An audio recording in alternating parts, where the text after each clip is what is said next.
Can everyone see proposal 45 on my screen? Yes. Juggling windows. Robbie, I'll let you take it away. And again, we'll make modifications on the screen as we discuss it together.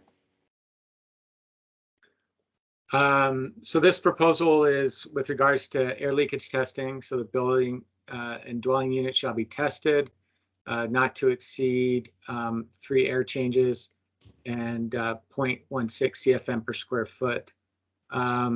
The main reference standard that's used has been amended to use the ANSI ResNet 380 standard.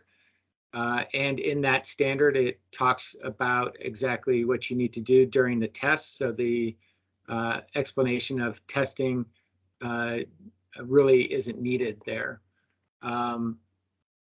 The other part with the exceptions is for heated and detached garages, which is outside, even if it is heated and attached, it's outside of the building envelope. And so outside of what is being governed by the energy code and the 3 air changes requirement. So that has been amended as well. And then the other exception is for the attached dwelling units for townhouses, duplexes, and apartments that are 3 stories or less. And I just realized through reading through this, preparing for this meeting, that I did not change the 0.30 cubic feet as it's mentioned in the 2021 IECC to the Denver amendment, which was 0.22 for this that was amended in the 2019 adoption. But we're trying to add in things that were adopted in that code into the base code now. So the attached 1 and 2 family, the buildings under 1,000 square feet, and then the RX occupancy buildings here. So that's an overview of the proposal. And Robbie, I just want to make sure I captured exactly what you wanted here, changing this to 0.22 cubic feet per minute. Yes. Okay, thank you.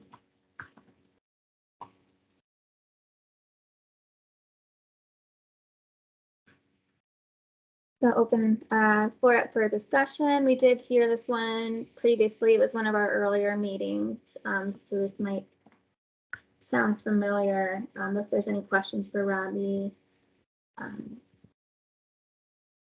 like to give people that opportunity.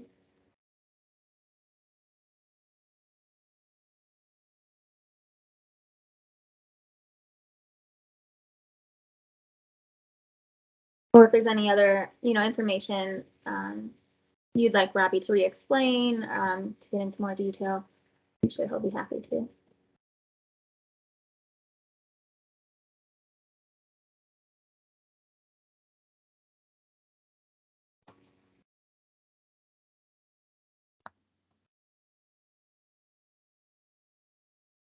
Or if we're ready to pass it, that's also great. I just want to make sure I'm not moving too fast if people are still reading through this and want to take an opportunity to ask some more questions.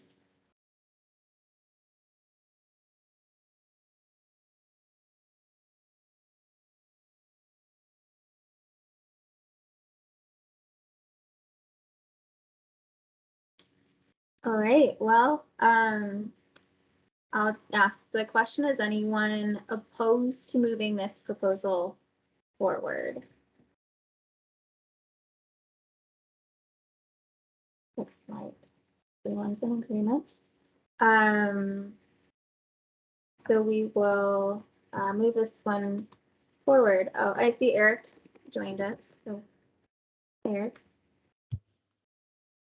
We already went through our first proposal from Robbie, P45, and there weren't any comments or discussions on this. We've heard it before, and I think Robbie just made some modifications to help align us with the Denver amendments from before as well. So we will mark that one as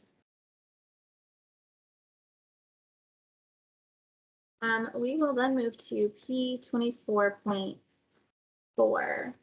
And I'll also hand this one off to Robbie.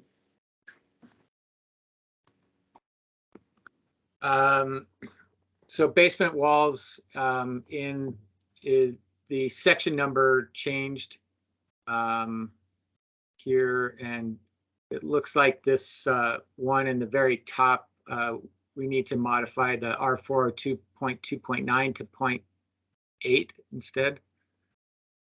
Oh, it's on yours. I'm sorry. That's fine. It's just not on mine. I was looking at this one. So this proposal is for the insulation requirement for basement walls that is pointing to the insulation table for the requirement for the R value of that table. And since a number of builders use different compliance paths, it should be pointing to a broader range of insulation that can be chosen and demonstrated to demonstrate compliance. So we added this language that you can use. It shall be insulated in accordance to that table or the installed R value in accordance with the compliance path. So if you're using the UA trade-off path or the building performance path or the energy rating index pathway, you might be using a different R value, but you still need to ensure that the R value that has been demonstrated to comply has been installed properly there.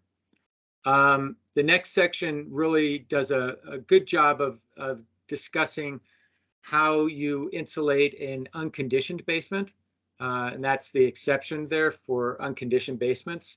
It should be insulated according to that table, and then there's the new R402.2.7 section, which is with regards to how you insulate floor assemblies that are separating conditioned space from unconditioned space. The other provisions really aren't necessary there, and that it should be a table instead of a section. So that was what had been modified there. The last section gets into the actual installation for an enclosed conditioned basement in recognition that you can insulate the basement from the interior or the exterior. Language has been added to clearly ensure that insulation is covering the foundation from, in essence, the sill plate down to the foundation floor or footing, or 10 feet, or whichever is less there.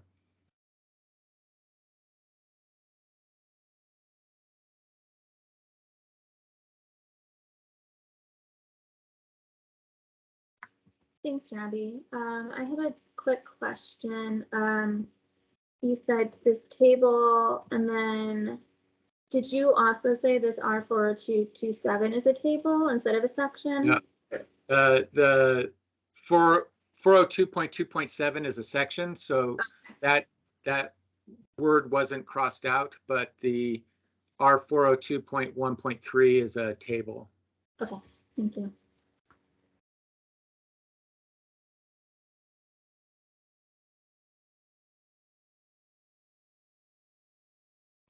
Are there any? Hey, Robbie, I got a question for you.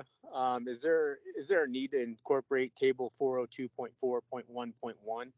Is that something that we could, because I mean, I know we're covering the wall, but we also get into the rim joist at that area, and that could easily be overlooked. Is this an area where we would want to add that table 402.4.1.1?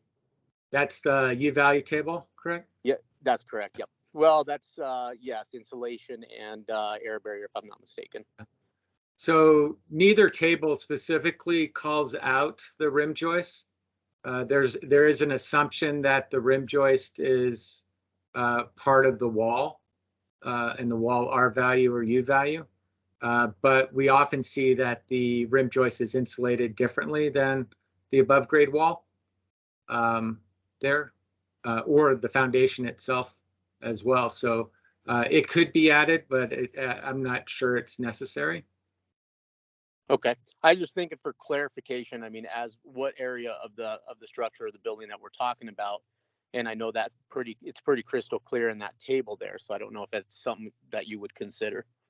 Yeah, I think it would be fine to say table R 402.1.3 or R 402.1. I think it's 4. I think it's 402.4.1.1. I'd have to double check, but I believe that's correct. I can look here real quick.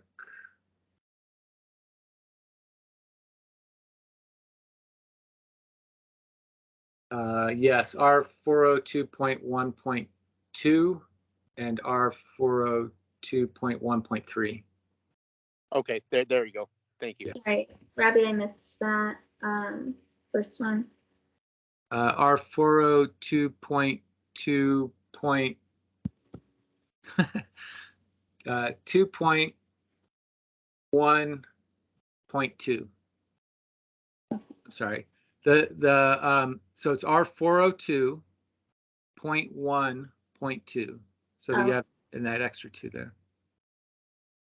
Or yeah, it should probably be reversed there, just because 40 that one comes before the other one. Yeah. And Robbie, lastly, I'm not saying we need to add it. It was just to add clarification when you're in a basement. Obviously, the rim joist is going to be a little bit different as we corresponding floors progress. But I thought it would just clarify the basement. Whatever your expertise is. Yeah, I think that would be fine.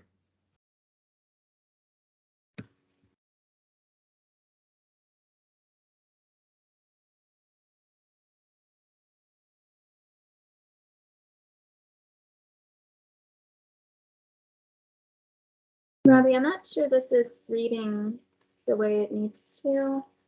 Basement walls shall be insulated in accordance with tables. Then it says the installed R value. I'm assuming that's supposed to be the end of the sentence there. Yeah. Okay.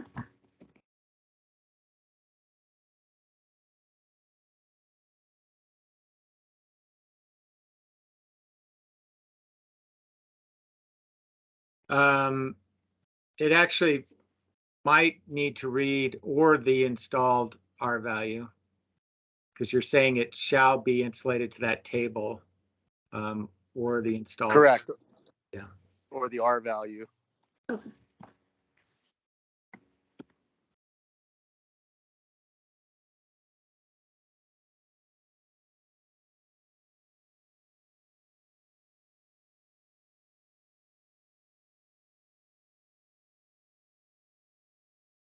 Was there further discussion we wanted to have about the modifications Robbie made to R4 to this bottom portion?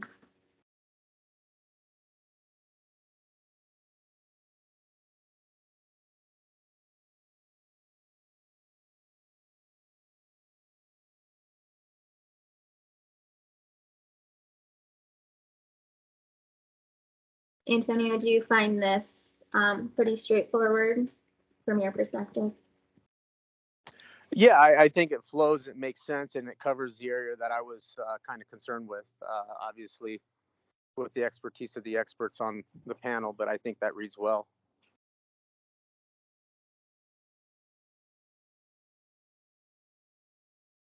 I know we have this in another area too, and I know we've already kind of stipulated, but this clarifies that area.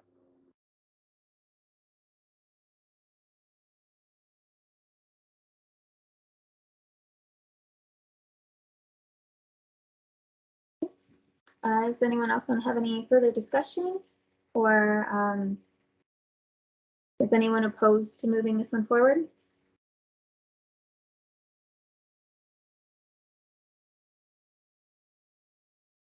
Okay. So with that one, we will move forward P24.4 with the revisions we made on.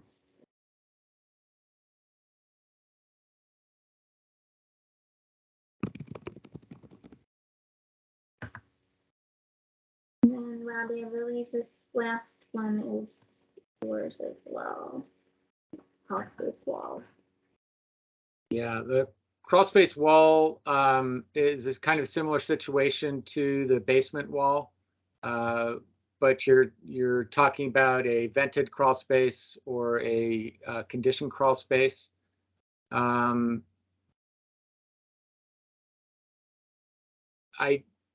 did not propose that similar language in the starting or the charging part in R402.2.10 that was in the basement wall, and we might consider adding that here too. Basically, that same language about adding the table that I believe it was.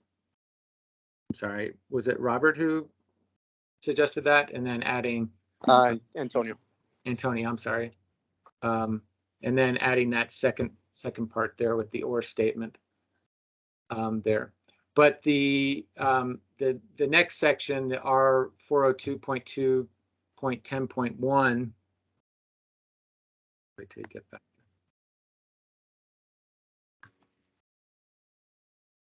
Was made consistent with the same idea of being able to insulate on the inside or the exterior of the foundation wall, and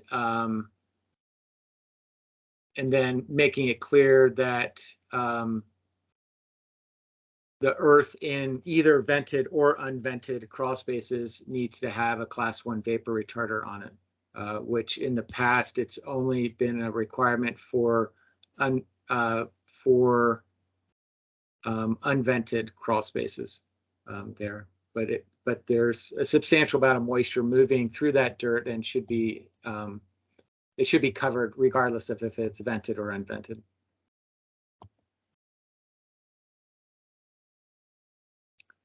Thanks, Courtney, for. Yeah, I want to make sure I'm not I'm doing what we needed to do. So this was in here before, and then I'm bringing in this language. I think we need to modify that, but do I need to change this table 402.1.2 to this? I think you have it up there. Oh, yeah. So, yeah. Okay, and this is the one that we added.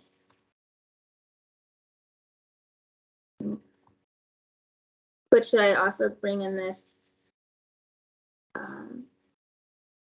Yeah, it is in both the IRC section and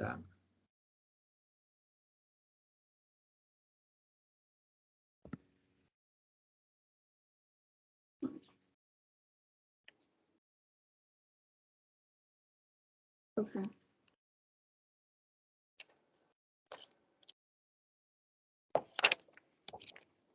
Does this new table need to make it into any of the exceptions down here?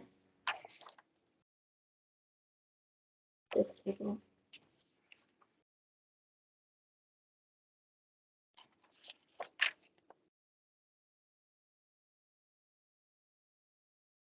hey Robbie, again another question. I hate to bring it up again, but that same table, we don't have a lot of reference or a leg to stand on other than that table. Non-conditioned other areas, obviously at the access point, we want them weather stripped, as well as the registers and so forth. And that would pertain to the crawl space. I'm not sure if we want to add that table as well. How do you feel about that? I'm sorry, I'm unclear where you're talking about here. Well, we have to, if I'm not mistaken, correct me if I'm wrong, but if it's not conditioned, then we're going to be addressing all the registers. They have to be pookied up and sealed, as well as also the access to that crawl space. And we're going to find that language in that table. I think before you were talking about the U value table. Now I think you're talking about the air barrier, air sealing, and insulation I am, and that's why I'm glad you clarified the last table. But under this one, we're going to find that language under air barrier and insulation requirements.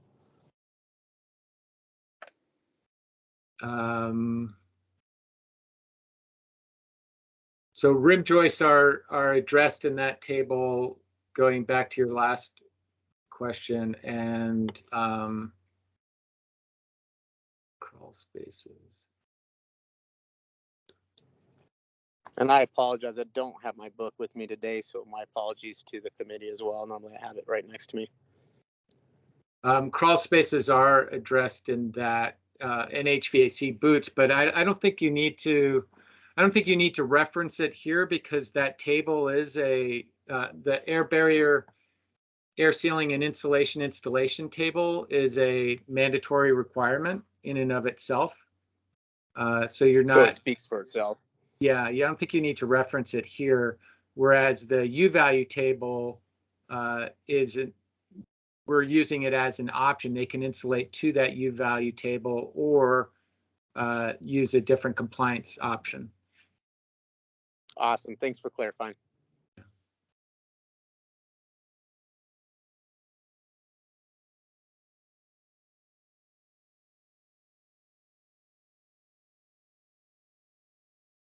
Hey, Robbie, it's Alan. Can you, well, two things. There's a minor code language on R402.2.10.1. I think after the bold, it should say where crawl space insulation is installed, it shall comply with the following. I think that's what the base code says. And then can you just, I think it says where crawl space. So I don't think it's underlined, it just, I think it was just missing. And then can you just refresh our memory on the reasoning why we're removing the horizontal insulation? I think there were studies he said that said it really wasn't beneficial. Yeah, the horizontal insulation installation is most commonly used on the exterior of the foundation for shallow frost foundation design and protection. And it's not disallowed by this. You can still do that if you want to. You just need to insulate on the exterior from the sill plate down to the base of the foundation, and then you can optionally go out to the exterior. So that's how it's most commonly used. But in this, and that's really how it got into the code, but it got misconstrued to being needed to be done on the interior side of the foundation. So you're not getting that frost protection on the interior side of the foundation if you're coming down to the dirt floor and then in 2 feet. It's not really doing what you're intending it to do, which is to protect from that frost, get that additional frost protection there. Okay. Are inspectors seeing that in the field? Antonio, maybe? Do you see that installed ever in the field where it's to the inside? Just out of curiosity. Not always, no. I can't say that that's the case. Okay. So maybe a non-issue. Maybe Robert can voice in, but I mean, we do see it. Yeah, it is, it is drawn up that way several times, but not always. I'd say it's really hit and miss whether you see it installed the way that it's currently described in the code, which is down, from the top of the foundation down to the dirt floor and then in 2 feet. And sometimes you see it and sometimes you don't. And I would say, from my experience with jurisdictions up and down the Front Range, if it's there, it's fine. If it's not there, no one's calling it out. What do you think, Robbie, as an expert? Do you think that has an effect? It could have a very small effect on the overall performance, but I don't think it's cost effective. Yeah, it's over my helmet. I'd pass it over to Browning and see what his thoughts were on it. When we had talked about this before, I feel like we had generally agreed to leave it out. But if anyone has a different recollection, sorry. It does make it more challenging from the install perspective.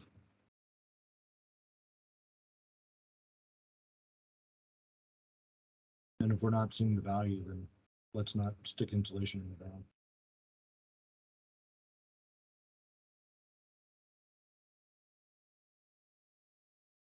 I'm fine with leaving it out.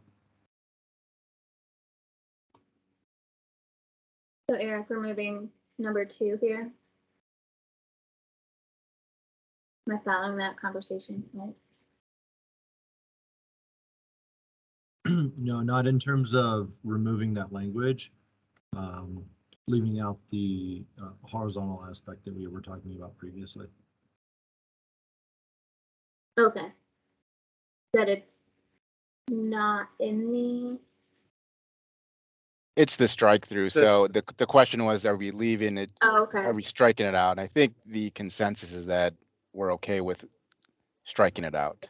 Okay, thank you. Or what about putting optional in there, Eric? Would that be something that you'd be okay with? I don't know that we need to specify that. I mean, a project can always go above and beyond code minimum. So if they want to add insulation, I don't have any concerns about that. I'd rather not use the word optional in code language. Yeah, I'd probably strike it then. You're right.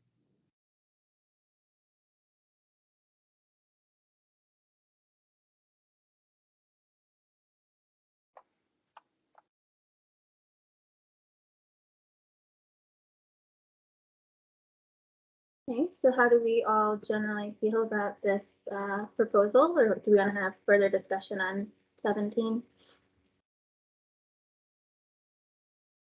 Head nods. All right, if anyone is opposed to moving it forward, please speak up. Otherwise, we will move this one forward.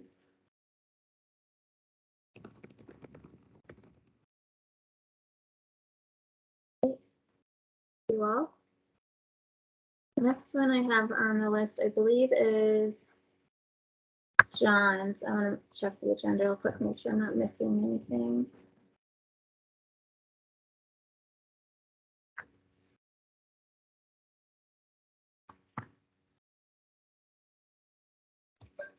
Oops.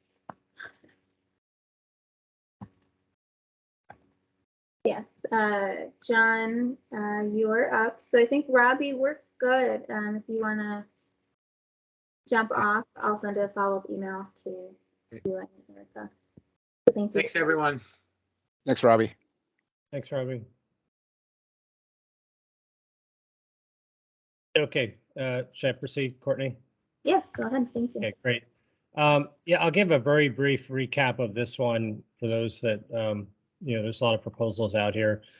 So the intent of this one was to tighten up or reduce the fan power requirements for HVAC systems, and also to extend the scope of the requirements, which historically have only covered systems with 5 horsepower or greater, down to 1 horsepower or greater, to cover a greater range of systems. There were a few cleanup things with regards to the exceptions. There were a couple comments made. One I've addressed, and one probably is open for discussion. I don't know that I've fully addressed it actually in this revision. The first was there were comments with regards to stringency and feasibility of reducing fan power requirements for larger buildings and larger systems, especially high-rise buildings. So what I did with this was I relaxed some of the proposed requirements for, sorry, Courtney, if you scroll down just a little to the table. So I relaxed requirements to the basically the fan system brake horsepower for systems with greater than 10,000 CFM. So I've relaxed it back to 0.0013 times the CFM plus the A allowance is the adder allowance for special features. So that restores it back to the current 2021 IECC value. So I think the proposal's still pretty strong as far as improving the requirements for fan power for most other systems. It's approximately a 15% reduction in the fan power allowance for these systems. The second one was I did restore the nameplate horsepower allowance to option 1 for the BEV systems. I think there may be a minor typo under the third column of the table, the first table, where it says not supported. That can be allowed for the nameplate horsepower. So that's this is an either or. You either meet the nameplate motor horsepower requirements or the brake horsepower requirements. And then so we have separately an allowance for existing buildings with no altered ductwork. I think there's a couple scenarios for existing building alterations. I think the more common one, at least that I see, is you're doing an end-of-life rooftop replacement and there's no changes to the ductwork. So in that case, you really have limited options of reducing fan power unless you're downsizing your system, unless you're able to make some other changes and perhaps put a smaller system on or a different CFM per ton. The second case, which certainly does happen, and I've seen it in the field, where they do a more extensive remodel and alter the ductwork, then the requirements for C403 would apply. So basically, for the no altered ductwork, we want to have the fan power requirements be consistent with the current version of the 2021 IECC. So that's it in a nutshell. Some of the others I have are for this proposals are a little bit more minor, so we can take a little time to review this. Well, of course, we can take as much time as we want to review any of them. That's probably not the right way to phrase it, but this one may be a little bit worth reviewing to make sure it meets the there are no questions and meets the intent of the committee. Thanks, John. I just want to start off with a quick question. You said there was a typo up here. Where Yeah, I think I may need so this would be for instead of not supported, it should say, I believe, all, so that this nameplate horsepower is allowed, option is allowed. I think at one point in the development of this proposal, I had disallowed this option, wanting to steer them towards the brake horsepower, and I don't have a really strong objection to to keeping it in there as an option for the systems. So all is the right language? Yeah. Let me see what I may need to. A second here.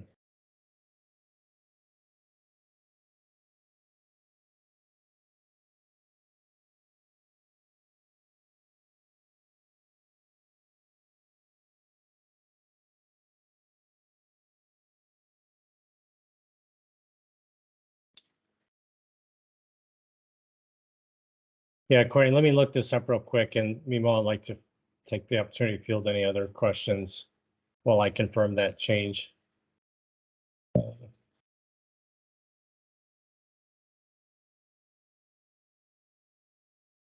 Basically, we want to retain the oh, that was an additional column, so we can I think we can set that. So the supplier flow was a additional column added from the previous table, the third column, because I had previously the original version of this table, it just breaks it down to either constant volume or variable volume, and then the option 1 or option 2. So this third column was an additional classifier. So the third, yeah, so the that third column under supply airflow for option 1, it can either say all or any, whatever's clear.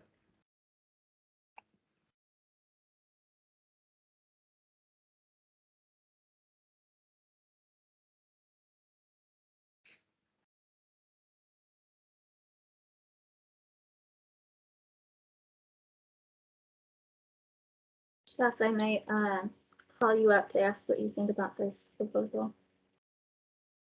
So I think there's some good steps forward on it. Exception number 3 identifies if no ductwork is altered.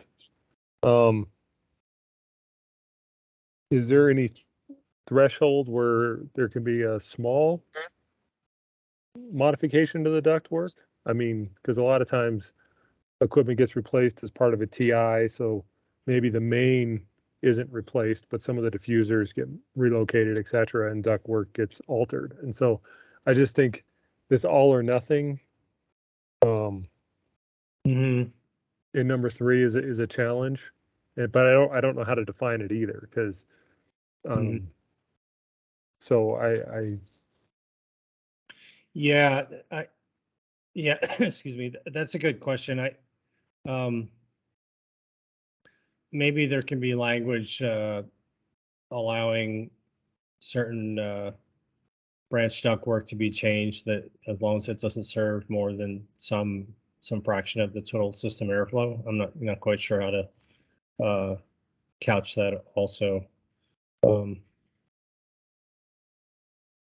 Yeah, I'm wondering if just from an enforcement, it might be easier, since this only applies to replacement of equipment, just leave it as a replacement of equipment. It does open the door if all the ductwork is replaced as part of a tenant finish, and the equipment is being replaced in the same location, then there's that one scenario where we wouldn't capture it here, but Right. if Right. if the ductwork's all being replaced, I would assume there's a new system, or may not be being replaced in the same location or like for like, or same capacity. Right, or it could be an addition, possibly, and expanding a system to serve more spaces. Yeah, I mean, my main intent here was to make sure we do not require cover the requirements to apply if there's no change in ductwork. So as far as a partial change, I'm certainly open to ways to accommodate that.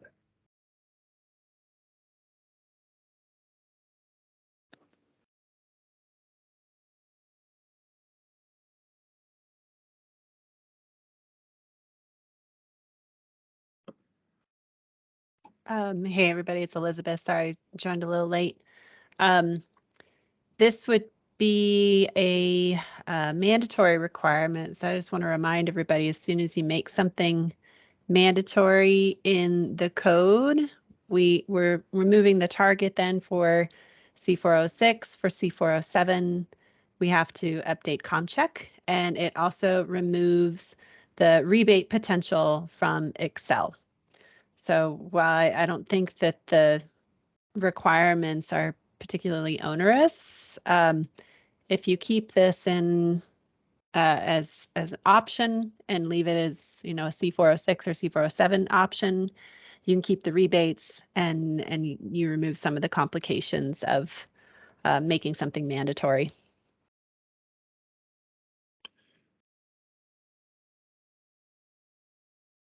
Yeah, that's a good point. I think with this, I think the intent is to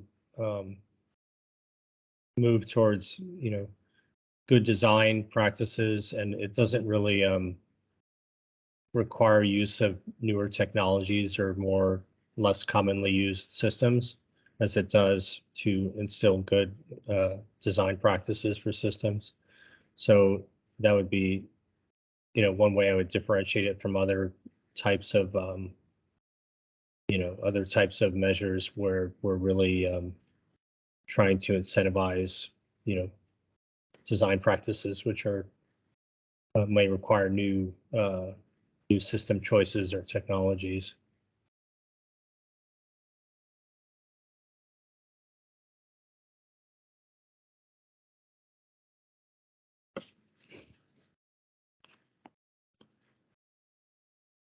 Looks like there's a hand raised. I can't see on my icon who it is. Yeah, Mark, go ahead.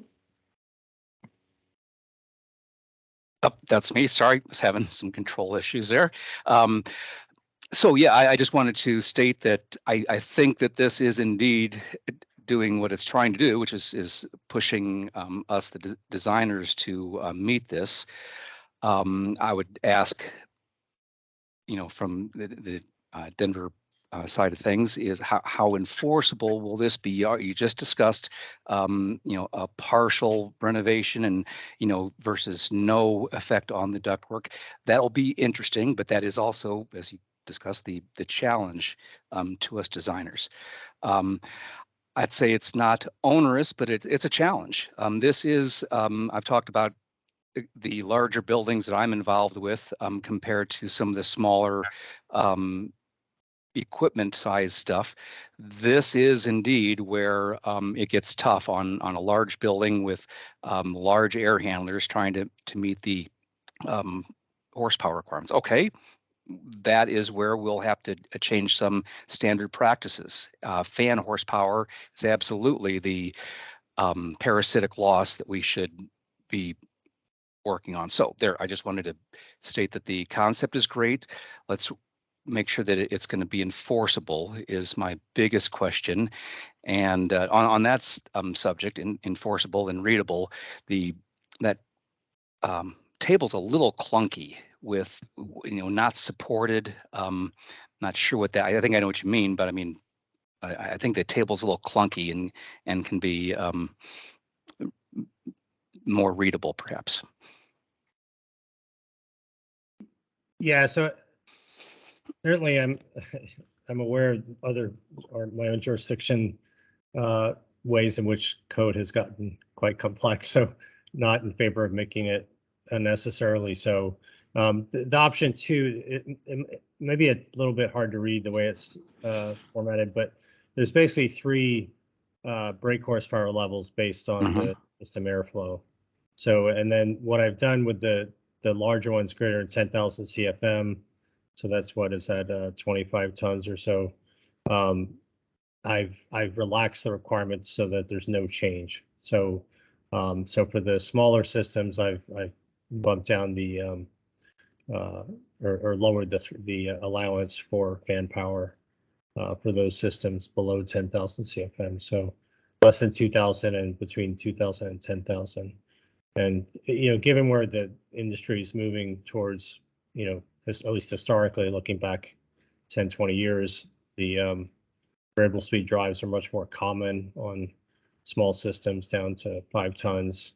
And, want to make sure that those systems are addressed as well.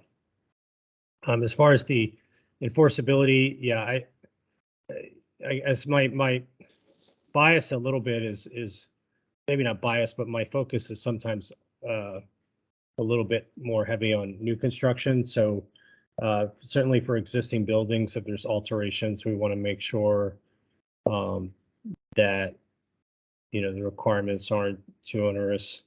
And if there's, as long as it's not a complete ductwork remodel, we don't want to impose requirements that are too difficult to meet given the building constraints and what's already in the building. Let me a path to address the existing buildings is always through, or can always be, I should say, through the IECC as well as Chapter 5 of the International Energy Code. So that could be a path to address new versus existing, because usually a project is identified as a remodel, heavy renovation, whatever the different levels are. And therefore, even if a project isn't new, it could very well involve new equipment, completely new ductwork, et cetera. And therefore, talking about clunky, it might be clunky to try to address it within here. But within the IEBC and the IECC Chapter 5 is a good place to address what should, and this is true of many of the topics we've been talking about. I just would point out that in the IEBC as an example, they use that in order to determine what has to be sprinklered in a certain level of alteration, right? So we can do the same thing for energy. Right. I mean, for what I saw on the ICC, the section 503.3, it's a little bit vague as far as the current language that I see, but I believe the intent is if there's a replacement of an outdated or non-functioning equipment with a new one, even though it's a new equipment, that's an alteration. And if there's no ductwork altered, there shouldn't be any new fan power requirement in my mind. And then, but if it's the only question is if there's some modifications to the ductwork beyond a minimal change, what would be what would be required. Well, as an example, that's a good case. Is it typically it's applied, and code's pretty good about actually saying this, that the stuff you touch has to be brought up, has to accommodate current code. So in that case, the replacement, because that is a different issue than, we've done a new system because of reasons, whether it's addition or not, but right, there's different levels there. The efficiency of that unit would have to be met, no doubt about it. But if we weren't touching all of the VAV boxes, it's not necessarily clear whether or not, the constraints of deadband and other constraints of the VAV boxes have to be met. It's just the air handler. I think that's pretty clear. But again, I'm going to defer a little bit to Chuck and company about, are you going to be able to enforce existing versus new versus renovations versus, No, that's always a challenge. I mean, the energy code is written for new, and then they try to squeeze in existing through Chapter 5, which, especially in the mechanical, they kind of very broad stroke says anything new needs to comply with the new code, or with section C403. So, I mean, my thoughts on this proposal is I agree with Mark that I think table C403.8.11 is a little clunky. I think that supply airflow, we need to find a different word than not supported. And then in the next row, that less than 2,000, greater than 2,000, less than 10,000, somehow we needed to better distinguish that as 3 different levels that correspond to the variable volume column, because it took a little while for me to figure it out. And I definitely think there's opportunity there. But then I also, with the existing, so exception number 3 says shall meet the requirements of table C403.8.12. So in base code, you're allowed to comply with option 1 or 2, while this amendment now requires that systems that provide continuous ventilation while occupied must meet the requirements of option 2 in table C403.8.1. So is the intent for existing systems to be able to use base code and comply with option 1 or 2, or is it they need to comply with the modified section C403.8.1, which would require the continuous ventilation systems to comply with option 2? Yeah, I think we can keep that the same, maybe adjust that so that the replacement of existing equipment, they can satisfy the fan power requirements with either option. Actually, can you scroll down to the fan power, the table 2 there? Yeah, so I think we can make that option 1 or option 2 for the existing building alterations. Yeah. And I would sort of agree with that. Allow them to use option 1 or 2 because that's the way the building was originally designed. Most likely being able to use option 1 or 2. And then finally, I sort of agree with Elizabeth that maybe putting this into R or C406 might have a good opportunity as a credit, and it might help eliminate some of our consternation over the existing building portion, because if it's just credits that for additional, design consideration, because not everything in C406 is new technology. I mean, a tighter building, you can get credit for that. It's just using existing technology in a better way. And this is definitely that, is taking the design considerations, putting less bins in ductwork, properly sizing ductwork, and et cetera, to be able to achieve these lower numbers. And so I think there's opportunity for maybe moving it to C406.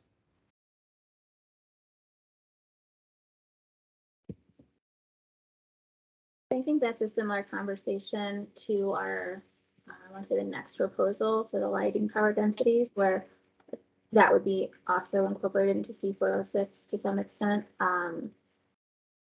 So yeah, I'd like to hear some more feedback. Is this proposal the right one to modify, or does this language make it into C406? I've heard from Chuck and Elizabeth, so I appreciate those perspectives. Is there anyone that opposes that?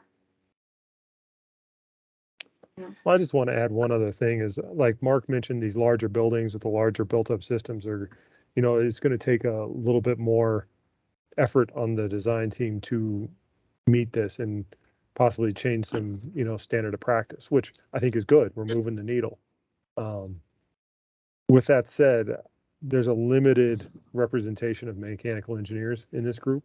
And so I've said it before when we originally heard this proposal, and I still think this is a good one that we maybe try to refine in this group, but I think it really should be heard by the committee and get some of the other engineers' eyes on it and verify that they think these numbers are doable.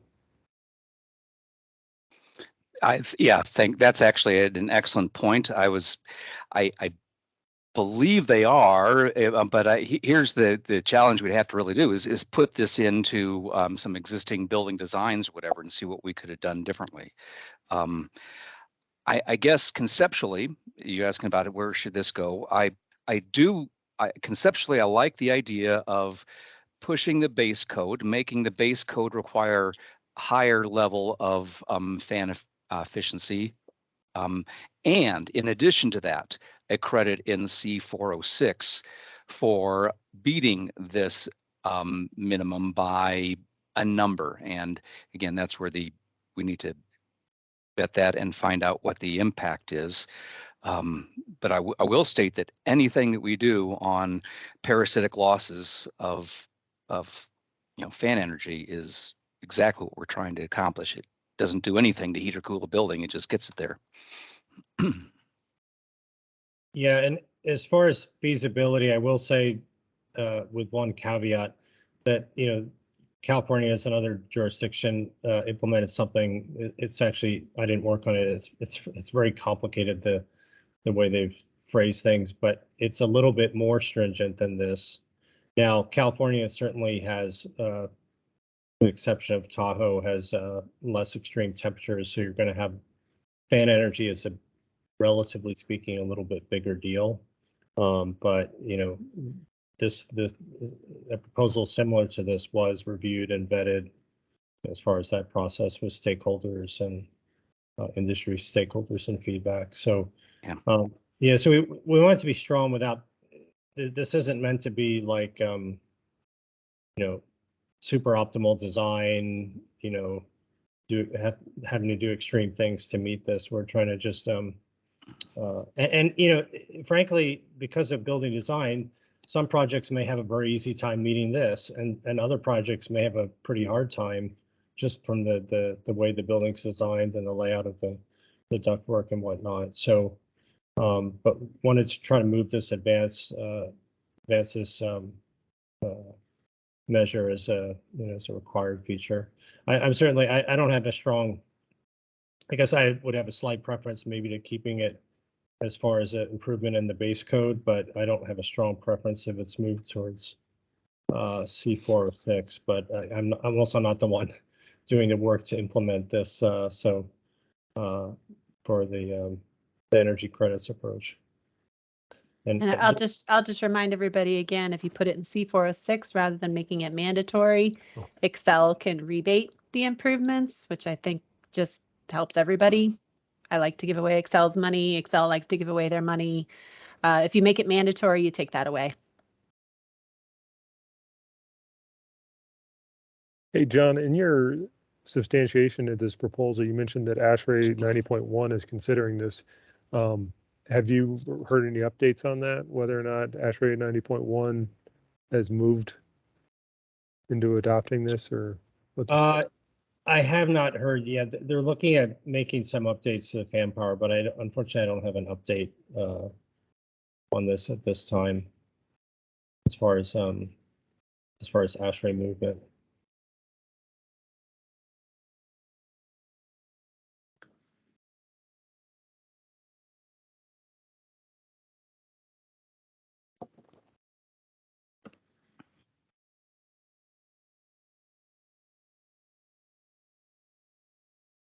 So, Courtney, I'm not sure where there were a couple comments and maybe some additional cleanups needed if we're going to keep this as a base code proposal, or if there's a consensus or the main majority says we should move this to the energy credits. I think that would be something to consider too. If there's still open things, it might be a good segue to move to the lighting, or else we can certainly discuss this further, because that's a segue into the energy credits and what my suggestion is there. Right. Yeah, I would like to get to some consensus on the direction for this. Chuck, I do appreciate you wanting to hear this in the full committee. And Eric, you can certainly correct me if I'm wrong, but I do not see us having the time for the full committee for this. If it's in C406, I think we would incorporate that through the working group process, and then that would be, we can discuss that within the committee if incorporated into C406. But I think as a standalone proposal, we would not have the time in the full committee hearings to hear it. So just wanted to provide that information. Yeah, I agree, Courtney. I'm wondering though if the application is identical and it's simply a matter of the section numbering, whether it's in 403 or 406, I would have less heartburn about switching that up. But if we feel like that it changes the application of the language, then it would be something more concerning.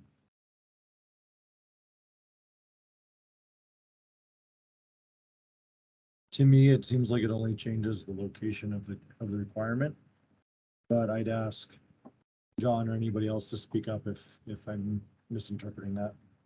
Well, yeah, I mean, it depends how you implement it. It could be just simply moving this and assuming that these levels are reasonable as a good practice or beyond current practice. Then you could have a certain number of credit points for these lower levels. Another way to do it would be to just have, credit points based on percent reductions in fan power. That might simplify it, but that would require.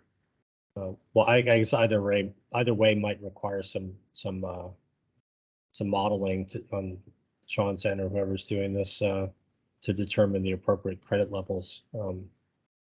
But I kind of like the idea of having I think Mark alluded to this as well, is of having, different levels of credit available for different levels of design. So, if you have a system fan power that's 20% lower than current allowance, it should maybe fare better than one that's 10%. I mean, one thing with the credits, I feel like if it's made to be too complex, it can be trying to make the energy credits into a kind of a whole performance type approach already, which there already is a energy modeling approach to do that. So, yeah. So I don't think it'd be hard to port this over to 406. It's just a question of whether we want to allow variable levels of credits or just a binary thing of whether you get the credit or not.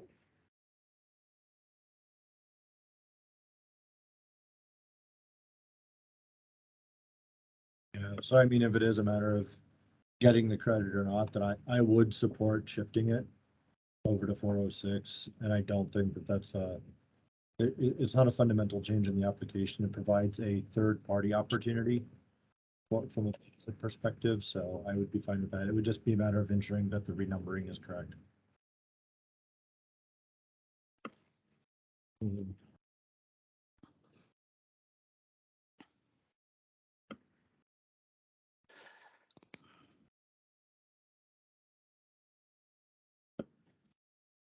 So with that discussion, and thanks for everybody's opinion on that, it sounds like we would gravitate toward shifting to C406, incorporating that and not putting it in base code. I feel like everyone has slightly different opinions, but do we all agree with that approach? And John, would you be able to, for this one and for the next one, to do a pretty quick turnaround to incorporate that into C406 so we can discuss that in our C406 working groups next, I think it's next Tuesday.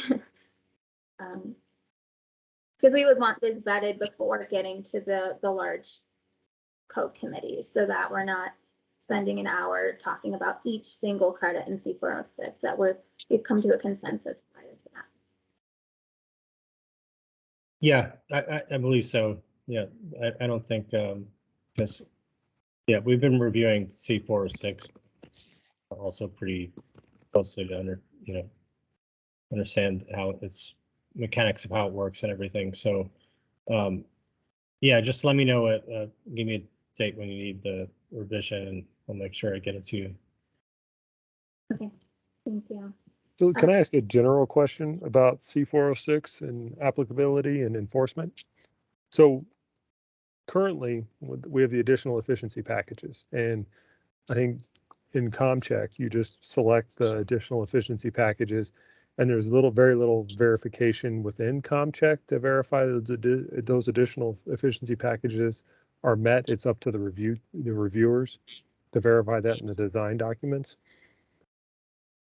Is ComCheck going to be updated to count credits? And I'm assuming that's the way it's going to happen in C406 in this next code cycle. ComCheck will be updated to count credits per Denver's requirements, and we'll update ComCheck to do that.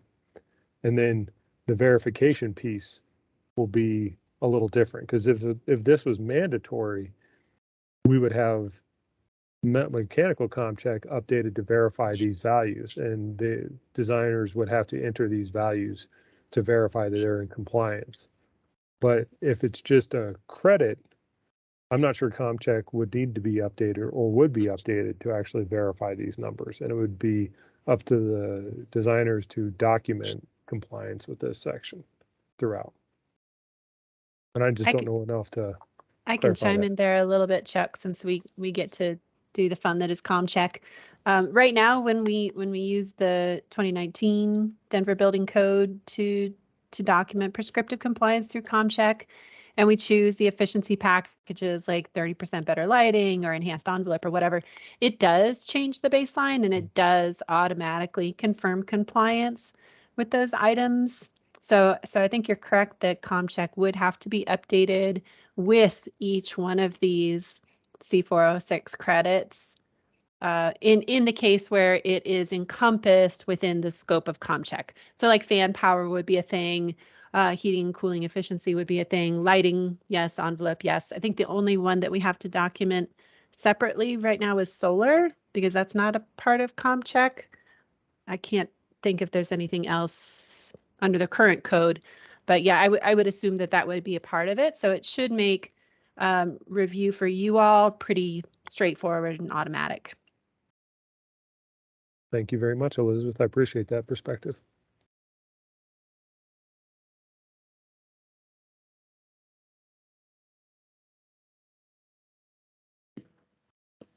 So to move forward on this conversation,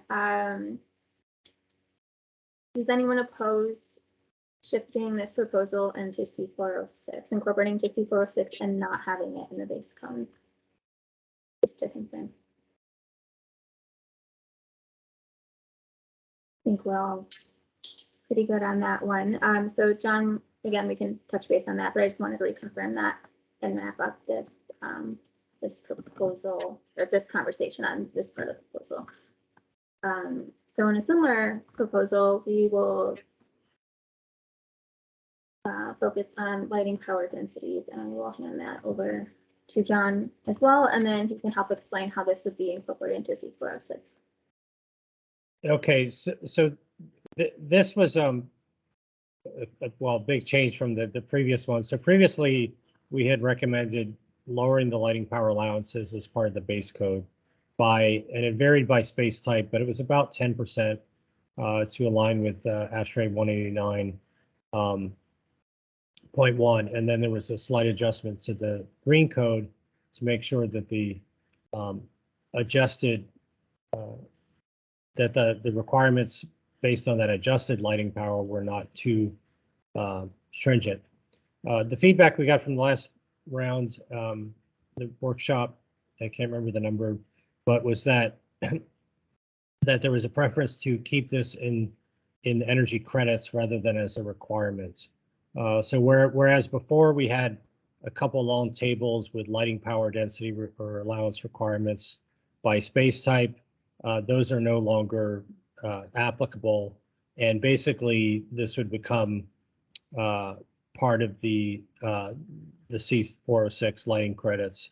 The only one change I mentioned where this equation is, and this it's my recommendation. It's certainly I don't see it as a required feature at all to make this as an energy credit, but I was looking for a way to maybe make this have a little more push towards advanced lighting designs.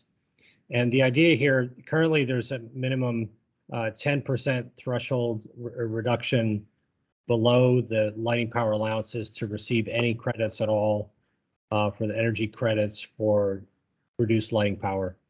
So what I did was I said, well, what if we just raise that or lowered that threshold, which means increase the stringency, the minimum floor at which you can receive energy credit points for lighting from 10% below code to 15% below code.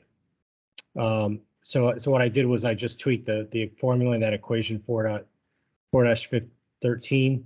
I don't think I should have had that as a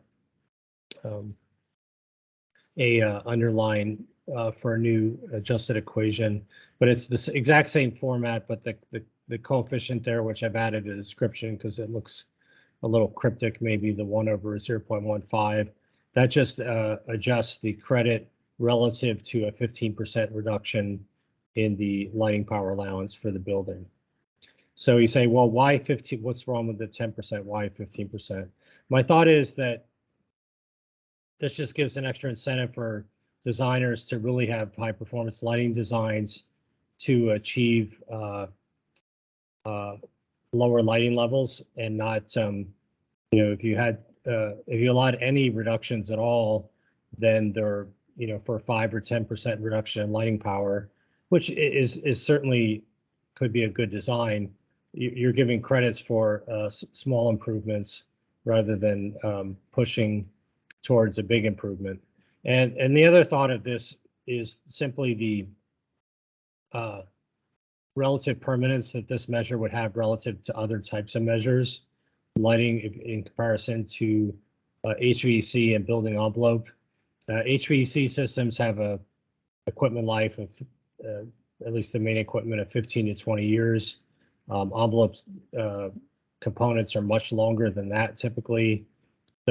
We often use 30 years for analysis, but often they're there much longer. So those design decisions have a longer lasting impact on the building's overall building efficiency as the building moves forward. So the idea here is to really, not to penalize lighting per se at all, but to try to just raise the threshold a little bit for the energy credit. Otherwise, this would be no change from the, you know, the current planned energy credit for lighting, and also there would be no ceiling, I believe, for the lighting credit, which means if you have a super ultra mega efficient lighting system with that has a 50% or 60% reduction from code, you would get a higher number of credit points. But the credit points would be based on the 15% reduction is the intent. Any questions on that? So aside from that relatively minor recommended change, this would really be no change to the lighting section. So the tables would be no longer deleted, so there would be no change. So the ones that I show is, sorry, Courtney, can you scroll down, please? So these are not removed. This could be just deleted. I just show it as for clarity, as a revision from the previous version of this proposal. So the tables are not removed tables or deleted tables. They're removed changes to the tables. So there would be basically no change to to the current values, since we're dealing with it in the energy credits.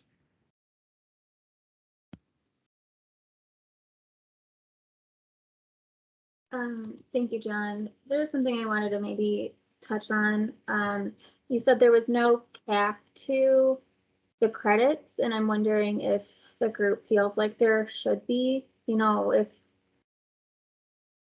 we don't necessarily want a building to get all of their credits. I don't think that's possible the way it's structured right now, but to get, let's say, 90% of their credits through this alone, over other efficiency measures or electrification measures. So I'm wondering if there should be a cap to these points, or Yeah, so there's a couple of ways these things can have added layers of sophistication. So there could be either a cap on this credit points from this particular measure, or there could be a cap on total credit points received via lighting. We were discussing this in another jurisdiction, but so for example, you know, if there's 100 credit points required, you might limit the lighting to a max of 20 or 40 or 10 or whatever you deemed appropriate. So yeah, so you can definitely put additional constraints, and I would have to look at the tables of the overall credit points to speak with more clarity about it, but that's the concept. So I'm okay with either having a cap on this particular measure or on the total number of credit points available via lighting, because there may be you know, additional credits via other control measures for lighting and whatnot.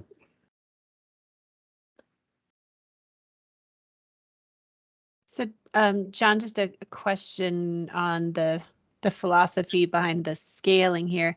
I think this is the only C406 option where it kind of like once you hit the threshold, it does scale linearly. Is there a reason we're doing that for lighting, but not everything else? I'm not sure. I think not necessarily. I don't know if there's especially good reason. There may be. I'd have to look at the credits, Elizabeth, to be sure of what we're doing with the current recommendations, the set of recommendations. But for example, where there's continuous efficiency levels, for example, cooling efficiency, I think I don't see any reason not to provide more credit for a system that has, if a 10% improvement is required and you have a 30% improvement, any special reason not to limit those points. I mean, I guess that's kind of my point, is that I think if we're going to have things be linearly scaled in one category, we should have things linearly scaled in other categories. And if we're not going to do that for heating and cooling, then I don't think we should do that for lighting, just because it complicates the metric.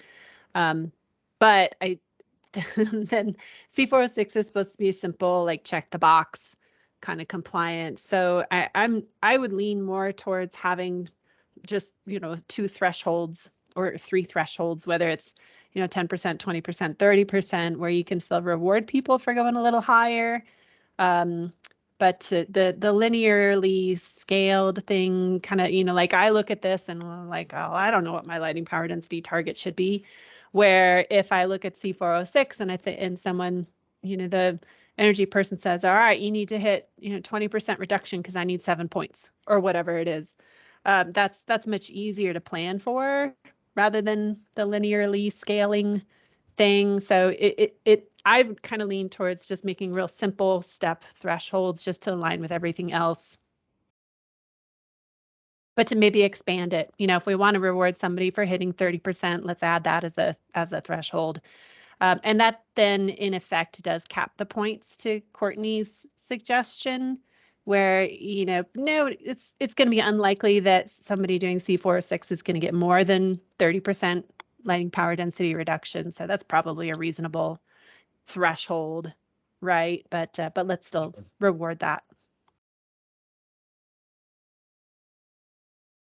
Yeah, thank you, Elizabeth. I think I completely agree with what you're stating there. And I just pulled up the current draft of C406, and yeah, we've reduced the scaling. It's threshold 5% better, 10% better. And I think that, to your point, is more of a plug and play, more simplistic. And you can look at the graph, you can say, okay, here's what I need to get, here's my credit requirements, here's what is actually possible for me. And if it's a moving scale, you can't really understand that as well.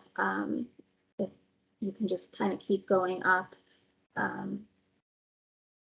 So John, if we can do a tiered structure for these, I think that would be best. And I'm not sure if that changes the language in this proposal greatly, or if it actually simplifies it.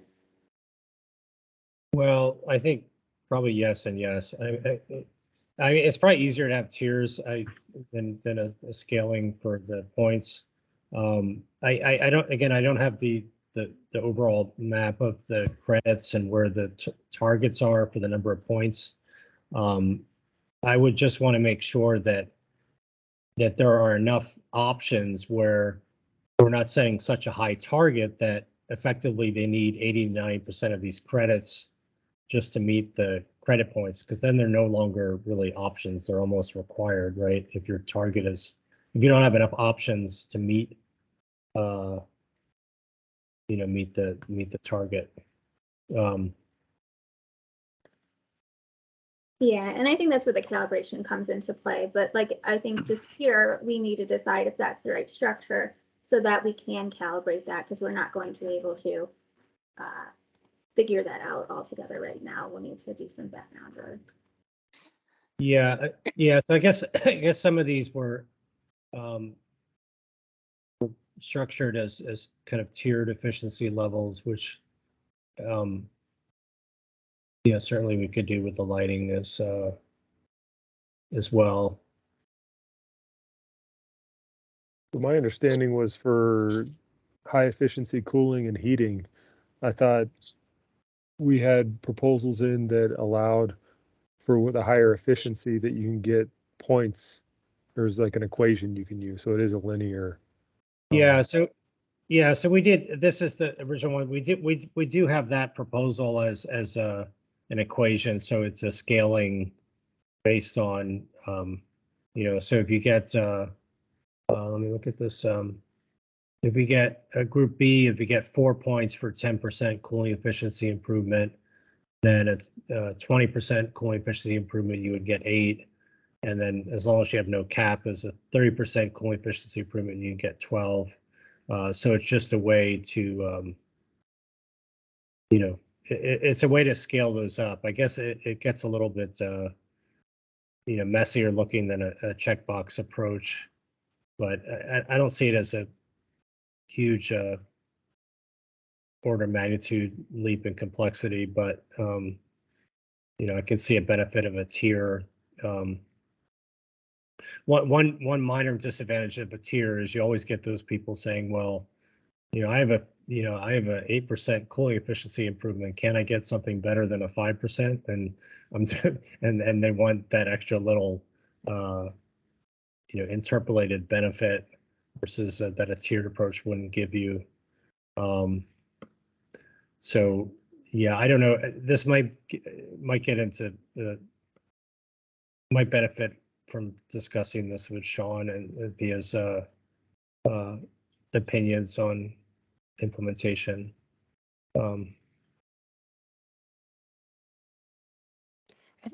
My feeling is as soon as you start to get more in the scaling type of things, that you're probably going to go performance at that point. Mm-hmm. Yeah, that could be true, and I definitely see a big benefit in keeping it simple if we can. So another advantage of having it simple, if you have a discrete number of measures, and if you were to collect feedback on what projects are claiming which measure to get, then you could have some the city could have some really valuable data, which is typically hard to get. But if you collected it, you would know, well, okay, people are eating up this HVAC credit, but they're not going for this other one. Is this one too hard to get, or is it just not as popular or common?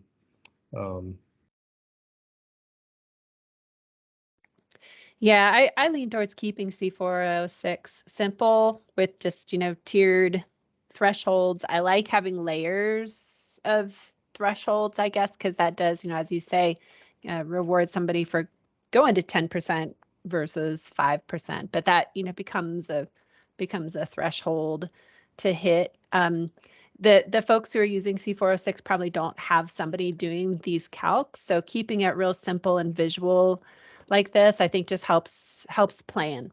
If I've got to hit 40 points or whatever, it's really easy for anybody, an architect, anyone, to pick and choose those points that they want to hit as part of that plan, rather than having to then go in and calculate every single threshold. You know what I mean?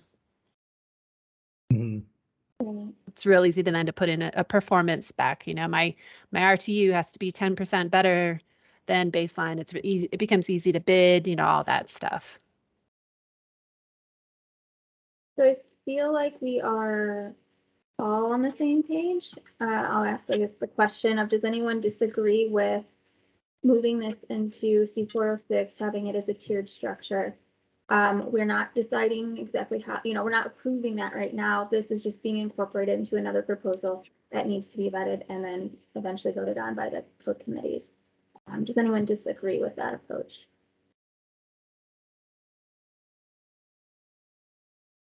All right. Well, we will move on to the next one.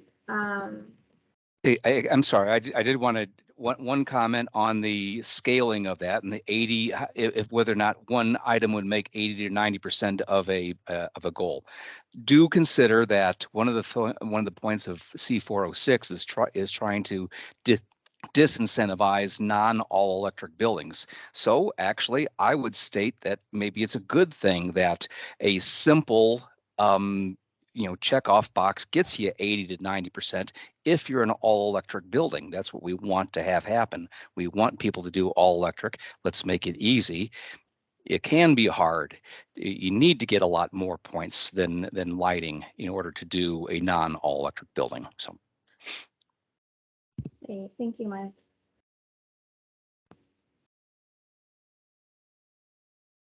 Okay. Well, with Okay. that, Yeah, one final comment, just doesn't change the any outcome of the decision, but for those, so the credit points do roughly correspond to predicted reductions in whole building energy use. So I think regardless of whether we do a scaling with some base credit that's in the table or a tiered approach, it does have a, with the extent that, to the extent that the energy models can characterize the building and its use, it does have a correlation to, to performance. All right, sorry, Courtney, go ahead. okay. All right, we're going to move. We have 3 more, and we'll see if we can make it through that today. This one's the Congregate roof sanitations. We are revisiting this one. So John, I'll send this one over to you. Okay, yes. So this one wasn't changed substantially in terms of content, or at least intent of content. The one thing I did with the Appendix CB, the main thing was to clarify. A lot of it was showing as new text, and this was revised to more clearly show what is being changed from the current Appendix CB. So the current thing is there's an exception to the solar, again, the solar ready zone, not PV, but if there's a building, exception 1, a building that has a system with existing capacity that is at greater 1 watt per square foot or roof area or 5 kilowatts DC, that would exempt having a new solar zone. And then currently, and this one was up to some debate the last time, I believe, but there was an increase in the solar ready zone area from 40% to 60% to accommodate a lot of the PV requirements that were being proposed for buildings that could host these PV systems. And there were some exceptions for buildings, forget the exact threshold, it's above about 6 stories or so when they get tall enough to where they can't sufficiently house on-site PV panels. Yeah, so those were the 2 main changes. Was to basically clarify the language from the appendix that was new versus existing. I don't think there was much. There might have been some minor edits to the exceptions. I don't believe there was much significant. Let's see.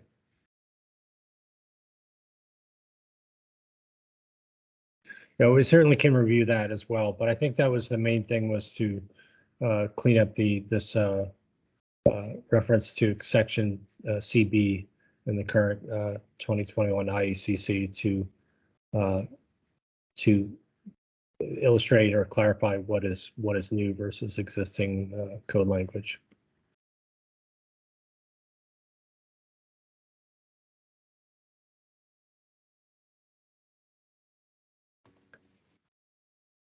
Any questions or comments with that?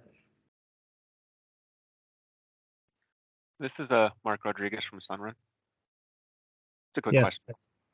question. What happens if my builder includes a solar system when they build the house? Do I still designate a solar ready zone? Is that the requirement?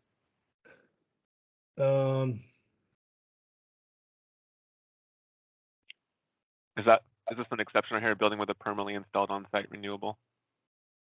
That's an exception to this general, I guess. Maybe it's just positioned weird. Because I think that exception should be up under 405.13.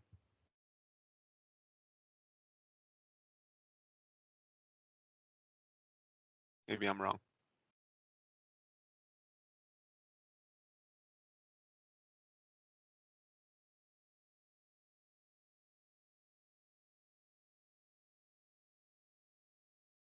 Does this then take you, I mean, it's not as clean, but doesn't this reference to Appendix CB take you to here and then you get to exception 1?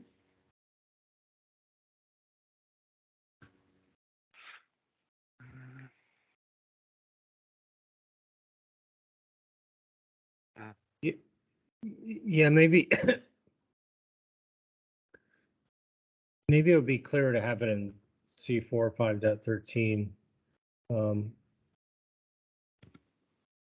I mean, this mainly covers the non-residential buildings, on high-rise residential buildings, but if they're installing a system that meets the requirements of the code, then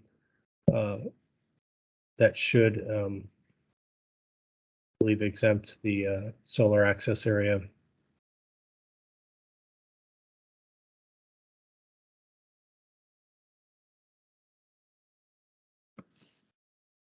Yeah, I just want to make sure it's in the right position. No question with the language or the intent.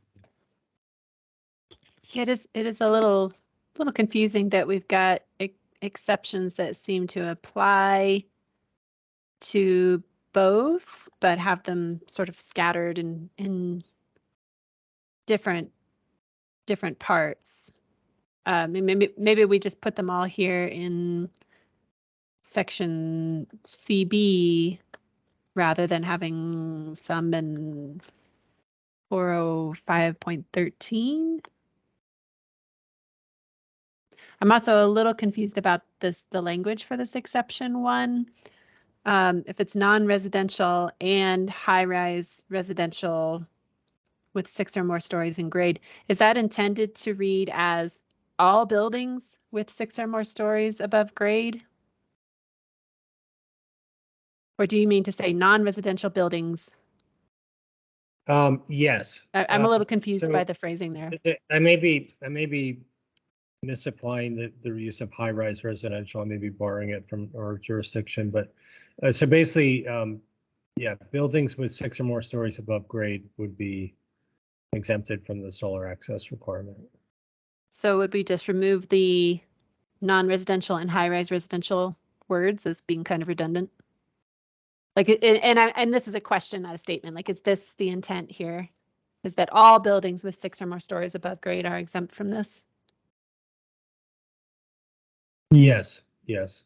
So, I mean, yeah, so the definition that we've been using, I don't recall what's in the IECC, but high-rise residential buildings are residential buildings that are 6 or more stories are considered high-rise, but if that's not sufficiently clear, I think that's probably good to remove that. Just say buildings with 6 or more stories.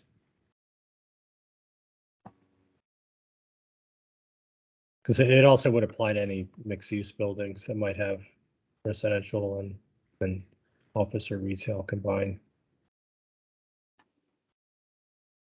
To the question about the location for exemptions, does it make sense to move all of this up? Like, so you don't even have to go to a different portion? I mean, I would want to know if I need to do it or not before I dig through it. Just to put down I'm exempted. Good catch. That's where I would prefer them. There's no reason to go to the appendix if you don't have to. You're exempt from that requirement. And John, am I missing anything if we move those? Like, I don't think so. Well, I guess there's 2 different requirements here. One of them is access. and one of them is the solar ready zone. Do you want the same exceptions for both?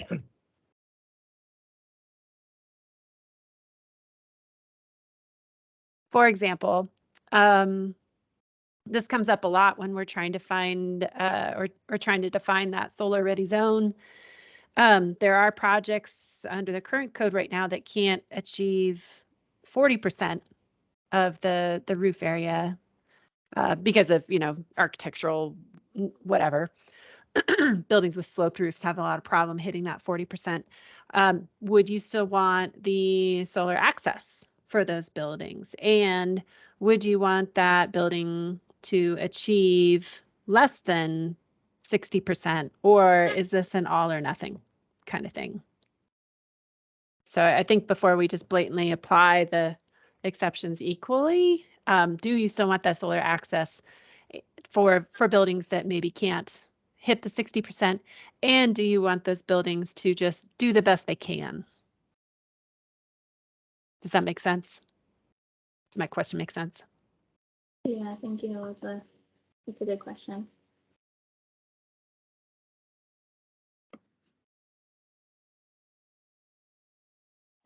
So like, for example, that exception 4 that you have highlighted right now, that does get used fairly regularly. But I don't know that I would necessarily want to say that that exception would be justifiable to not have the solar ready access.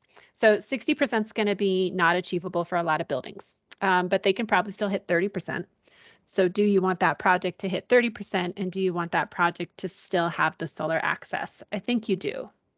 So I don't think you want all of these exceptions to be duplicated or to be put all in the solar access Well, then I section. might bring in the question of off-site solar. Like some of those buildings that can't fit an on-site solar system would benefit from an off-site solar system. And then what would be the point of having a solar ready zone? But this is just solar ready zone on the building, so it's not really applicable for off-site solar. This is just having to do with the roof of the building. Yeah, I guess what I'm saying is if you can't fit the whole thing, what would you do? Well, that's what I mean. You're not fitting anything there. You're not. This is not a solar installation requirement. This is just a zone. Yeah. Yeah, but if you're, I think the point is good. I mean, if your solar zone, assuming it's sized to accommodate a certain size system, and they only have half as much space, then, you know, then even if they install a system, it wouldn't. If you're requiring, you know, 100 kilowatt system and they can only put 50 kilowatts, well, then what? Because they're not meeting that they wouldn't be able to meet a future requirement for a system of that size. So I think, I don't know, I'm not sure the best answer, but I think it's worth exploring, you know, those cases where they have roof area available, but if it's not enough to house that size system, are they better off having an offsite option? Well, this isn't an installation requirement. There's no sizing required here. This is just making sure that you've got roof area for a future system. And it's just based on physical roof area and has nothing to do with kilowatts or energy or anything. This is just physical roof area. So there are going to be projects, and namely, I'm thinking of 3-story residential where we have sloped roofs. We have lots of peaks and valleys and nooks and crannies. Those projects have a hard time sometimes hitting that 40%. So I think you still want to have a solar ready zone, even if that building can't hit 60%, even if that building isn't going to install a 100 kilowatt system. That we are just talking this credit or this requirement is just about roof area. That's it. So I don't think offsite solar should come into this particular conversation at all. This is not the solar installation section. I understand the roof area portion, but what you're speculating is that an owner would split their system and would fill up their roof with whatever portion they could fit on whatever available space, and then supplement the rest of it with something else, whether that's offsite or some ground mount system. And that I think is a question for cost effectiveness. Like we wouldn't do that. I wouldn't even split a system between a roof and ground if I can't fit it all on the roof. Like that's just what you get.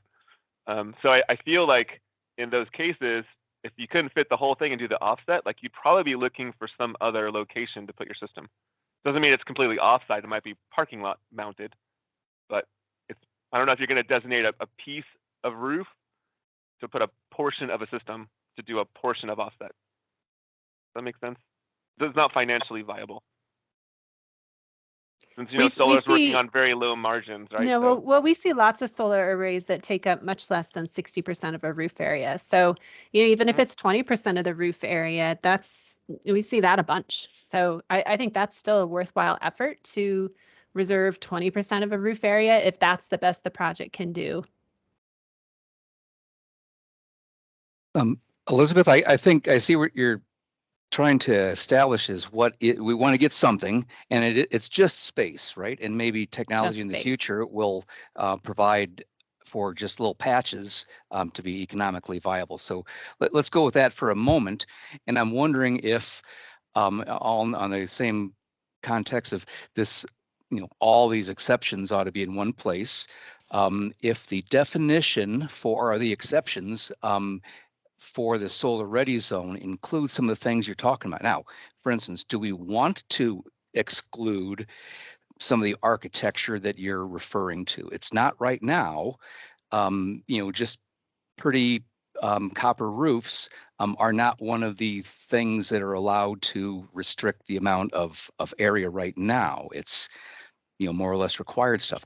It's not even my rooftop units aren't even something that restrict the amount of roof. We got to find 40%, including the amount taken up by rooftop units, except as it relates to the code required service zones of those. I guess that where I'm going is if we wanted to address architectural features that are excluded from the because the point is you might come up with a roof that just has so much stuff on it that you're only left with say it's a 10,000 square foot roof. You're only left with 100 square feet. Well, you still got to do 40% of that as your solar ready zone. And I'm just trying to suggest that we ought to not exclude so much if indeed we're really trying to encourage solar ready zones. So the projects I'm thinking of are projects with pitched roofs, 3 and 4 story multifamily, where the roofs articulate so much that you can't put a big solar array.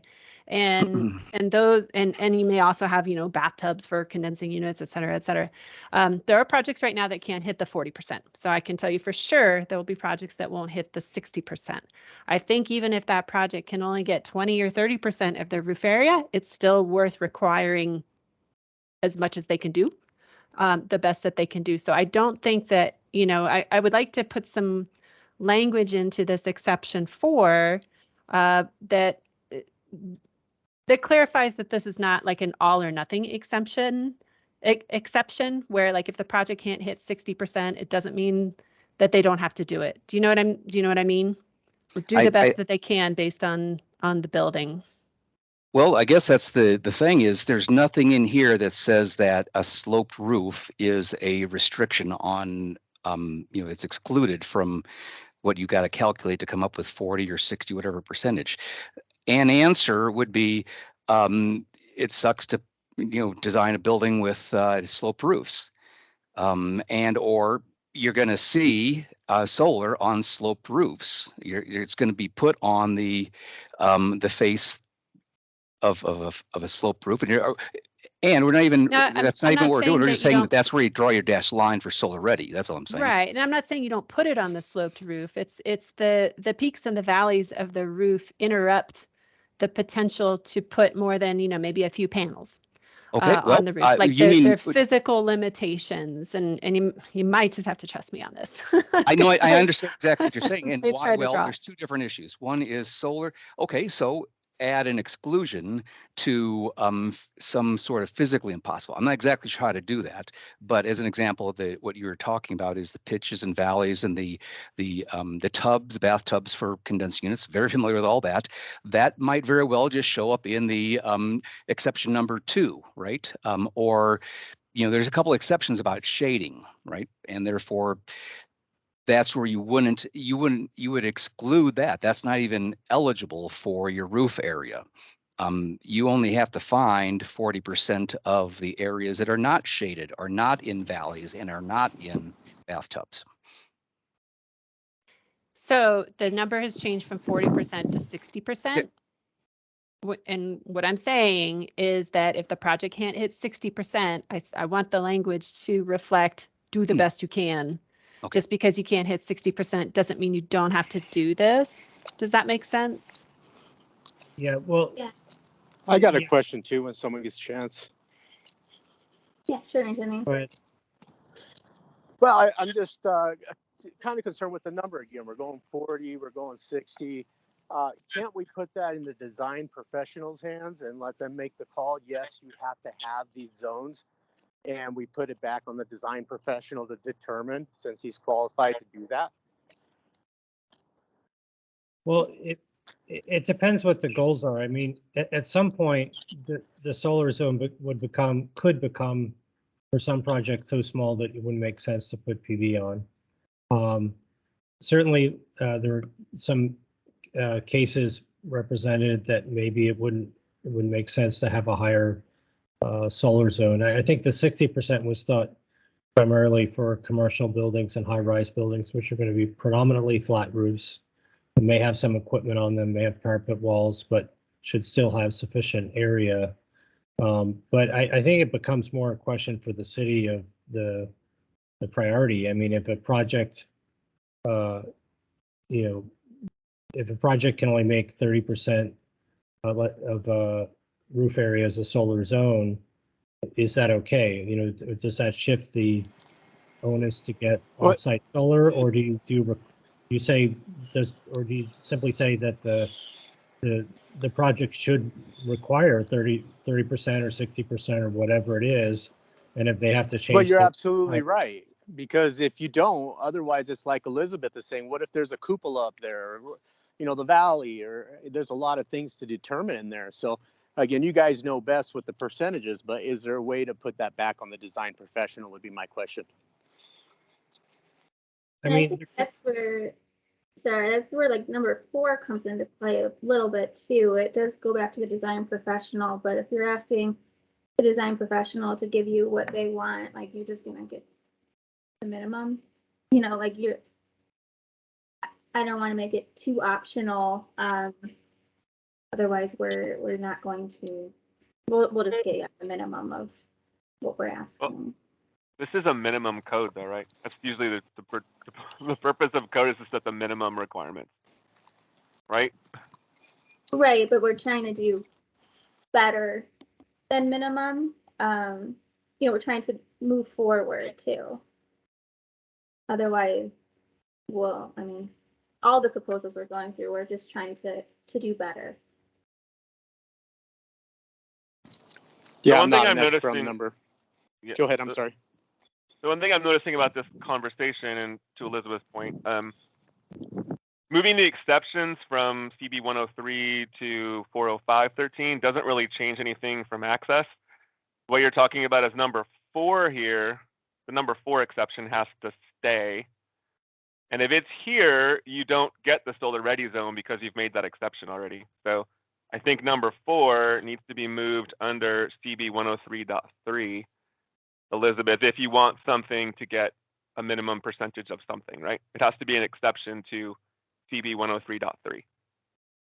And it can't, right now, exception 4 says anything, right? You said you can't meet the thing, you're exempt from everything. And Elizabeth's saying, well, it's a 60%, but what about a portion of 60%? So I think it should go below 103.3, and then that gives you an opportunity to put some type of percentage clause in there. To say maybe where the building licensed design professional certifies that the solar zone can only meet 20% of the roof area, are you accepted? Yeah, that's a great Yep. idea. I think that I like that too. moving those exceptions to either, I don't want to say eliminate, because I don't think you should ever fully eliminate it, but to reduce the solar ready zone area, I think makes a lot more sense than making the exception to the requirement of having a solar ready zone. Again, like, do the best you can. So Well, maybe and that's my point too, Elizabeth, is that people are going to try. We're going to be the standpoint for the entire country, and we're going to realize that. But to set a standard that is unachievable, I think we're setting ourselves up for failure. If it's not something that can be done, then we need to consider that as a city. Well, not to add a complexity, but I think the other wrinkle is that some low-rise buildings, low-rise retail, big box will have lots of roof area, right? And they'll be able to meet a higher solar zone requirement. And other types of buildings, like the ones mentioned, won't. So I'm not sure the way to best set a requirement where, the ease of compliance will certainly vary by the type of building that is there. A low-rise retail warehouse, some office buildings will have an easy time meeting it, but some other types, the residential, some other buildings won't have as easy a time. So certainly high-rise buildings, but there's already an exception for that. I mean, yeah. So the intent is to encourage designers to allocate as much area as they can to provide a system that provides to provide space for a system that can meet a sufficient portion of the building's load. Yeah, I think we're on the right track here for sure. There are going to be more buildings that can't hit 60% than couldn't hit 40%. So I think just making sure that language is reflecting the city's intent here for this requirement without making it again impossible to achieve. maybe it should read a building where the licensed design professional certifies that X% of the solar zone area required, and you guys could determine what X is. Maybe you just say part of the solar zone, or some of, I wouldn't necessarily define it, because there's some that won't be able to do any solar zone for various reasons. Hopefully not too many, but that's going to be a thing that's going to come up. Well, if you use it ambiguously, like with a part or a portion, then that can be anything. That could be 0.5%. Yeah, but it's could that say, the licensed design professional. Somebody's got to put their license on the line there. So that protects you from having it be, it's not that the contractor can say it. This is somebody who has to use their stamp. Yeah, or you could just say that the design professional quantifies the solar zone on the building plans, right? And not. Yeah, something like that. Yeah. What about the guy that's installing the solar? Sometimes, that's going to come up in the field. They're going to try to qualify. So we're talking strictly the design professional, correct? I think that's the safest. Yeah, I would agree. If it's the structure, I think that gives you the flexibility. That can be the structural engineer, that can be the architect, that can be the mechanical engineer who says, no, you can't cover my plumbing vent. That lets everybody protect their building systems. But it's a big deal when you say it's the licensed design professional, because that's a heavy standard. And this is the commercial code, remember, so we're not talking single family residences here. Right. And what you just said there about the mechanical guy not wanting a plumbing vent covered up, we might want to make it the other way around, because yes, a solar ready zone is supposed to not have that sort of stuff in it. Well, if I didn't want to identify a solar ready zone, I just put plumbing vents everywhere, wouldn't I?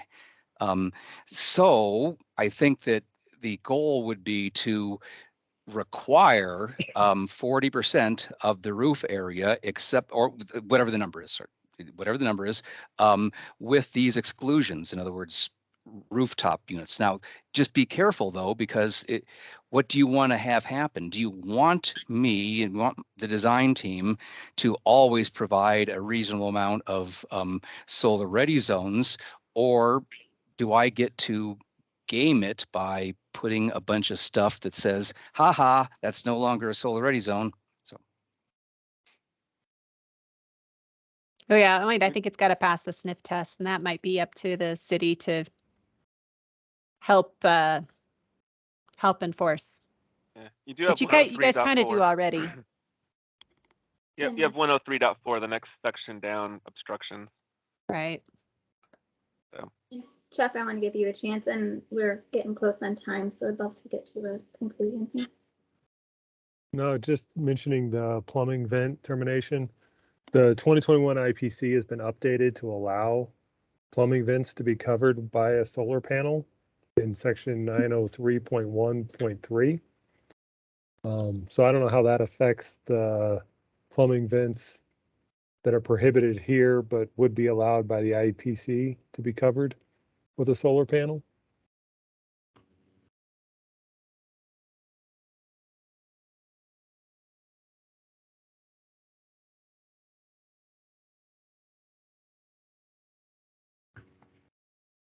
That's Yeah, good to know, that might Chuck. require, a little further study.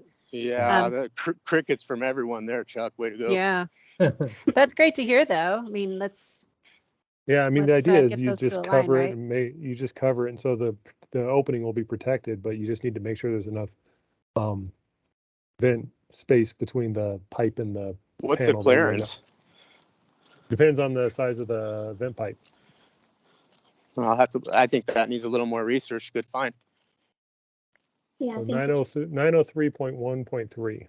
Yeah, I'd say that's an example of the two codes just not being aligned yet. We could help the situation by simply striking the word vents from the because it's no longer truly a restriction. The plumbing code would allow it. This probably slipped into the energy code because somebody said the plumbing code doesn't allow vents to be covered. I feel like vents is more of a generic term, though, that could apply to other. Oh, you're right. Good point. Hey, everybody, Because we still I've have got to air. go jump to the next meeting. Thanks all. Yeah, thank you all. Thank you.